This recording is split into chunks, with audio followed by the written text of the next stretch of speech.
Hello, hello. Ito na yung blackberry jam na ginagawa. Nadurog na siya kasi ayan lumambot na.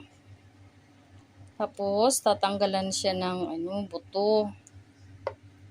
Ihiwala yung buto sa sa laman kasi matigas yung buto niya. Ito yung pangdurog ko.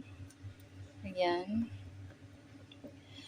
Kaya maano din siya guys, maproseso siya. Parang katulad lang din ng business ko na pag hindi mo talaga tinarabaho, wala kang makitang resulta, syempre. Pag hindi ka magtanim, wala kang aanihin. Pag hindi ka magtrabaho, wala kang sweldo. Kaya ganyan ka ang business ko na pag hindi mo siya tinarabaho, syempre walang magic sa mundo. Matakot ka, mag-invest ka lang, tapos sabihan ka na wala kang gagawin, maghintay ka lang. Ay Diyos ko po day, walang ganyan. Proven na yan. Nawala.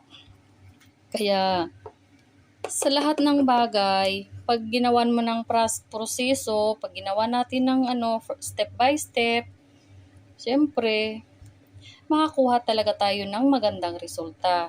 Katulad nito, binigyan ako ng punong maliliit.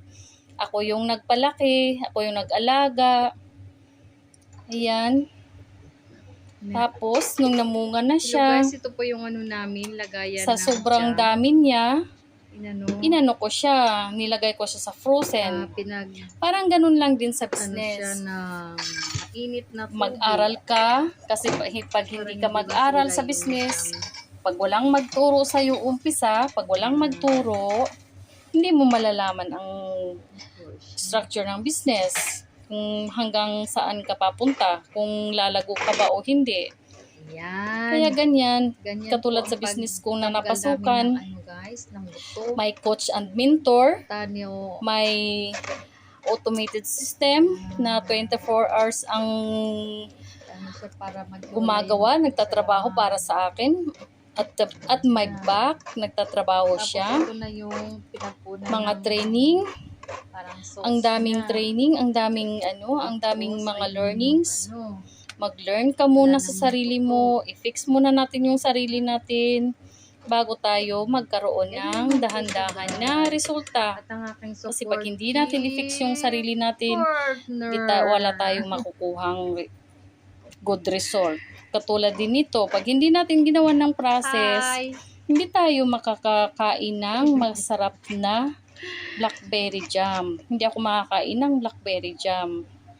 Kaya ganito siya simple.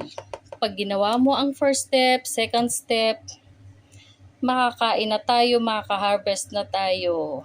Ayan, ganito lang siya dali. Simple, but simple.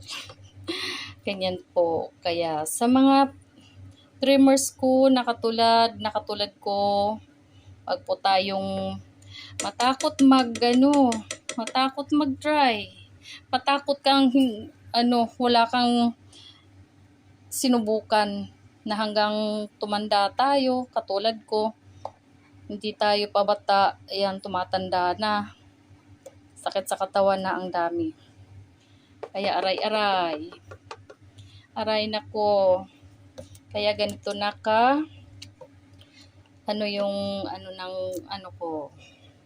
blackberry ko, tanggalin ko na siya ayan, yung mga buto niya, ang lalaki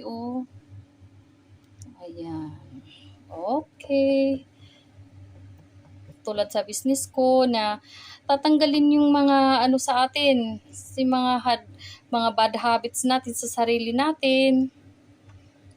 Kaya may mga trainings, may aral, may Zoom, may coach and mentor na gagabay sa atin. Kaya ganito na lang siya ganda at legit na digital business owner. At ito po ay thank you for watching. Silyado ng Japan. God bless us all.